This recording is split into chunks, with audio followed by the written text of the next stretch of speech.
تو اس میں حضور نبی رحمت صلی اللہ علیہ وسلم کی یہ جو حدیث پاک ہے کہ لا یحل لأخ مسلم ان یہجر اخاہ فوق ثلاث، مشہور حدیث پاک، فرمایا کسی مسلمان کے لیے یہ حلال نہیں ہے، جائز نہیں ہے کہ وہ اپنے ایک مسلمان بھائی کو 3 دن سے زیادہ ناراض رکھے۔ اگر کہیں کوئی مس انڈرسٹینڈنگ ہو گئی ہے، کوئی ناچاکی ہو گئی ہے، تو وہ 3 راتیں اور 3 دن گزرنے سے پہلے اس کو حل کر لے، اور سرکار نے فرمایا جس نے حل کرنے میں پہل کی وہ جنت میں دوسرے سے پہلے جائے گا۔ تو یہ بہت بڑی ایک خوشخبری ہے، اور اس میں یہ جو اخاہو کا لفظ آیا ہے، یہاں صرف حقیقی بھائی مراد نہیں ہے بلکہ صلہ رحمی کا ایک لارجر اسپیکٹ بھی ہے، اور وہ یہ ہے کہ الخلق عیال اللہ، کہ پوری مخلوق اللہ رب العزت کا کنبہ ہے، اور ہم سارے مسلمان بھی ایک دوسرے کے بھائی ہیں، جس کو بیان کیا سورہ نساء کے شروع میں، یا ایھا الناس اتقوا ربکم الذی خلقکم من نفس واحدہ وخلق منہا زوجہا وبث منہما رجالا کثیرا ونساء واتقوا اللہ الذی تساءلون بہ والارحام ان اللہ کان علیکم رقیبا۔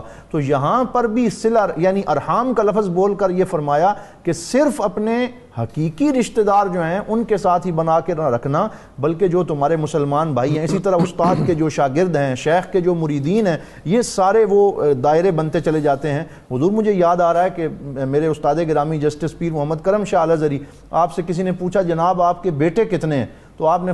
فرمایا کہ میرے 306 بیٹے ہیں۔ تو 6 اپنے وہ حقیقی بیٹے اور 300 وہ۔ تو کسی نے کہا کہ یہ تو آپ کے بیٹے کیسے ہو گئے؟ فرمایا ان کے ساتھ میرا جو تعلق ہے غلامی مصطفیٰ صلی اللہ علیہ وسلم کا، اور شاگردی اور استادی کا اور شیخ ہونے کا، اس نے مجھے ان کے ساتھ ایک ایسا صلہ دے دیا ہے کہ اب میں نے ان کا بھی خیال رکھنا ہے۔